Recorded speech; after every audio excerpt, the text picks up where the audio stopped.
আসসালামু আলাইকুম দর্শক। আজকে আমরা পালং শাক দিয়ে আলু দিয়ে মাছ দিয়ে রান্না করব।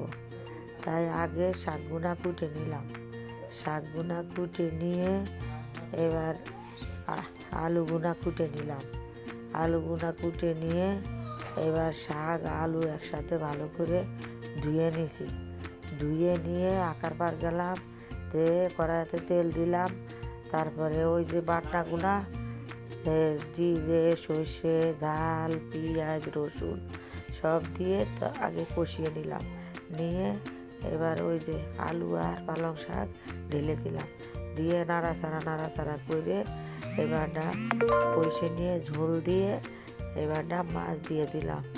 মাছ দিয়ে এবারটা সুন্দর করে একটুখানা আকার পরে রাখলাম। রেখে এবার ধনে পাতা দিয়ে দিলাম। ধনে পাতা দিয়ে সুন্দর করে ইয়ে করলাম। আমাদের একটু চুলার ভিতরে তো ধোঁয়া, তো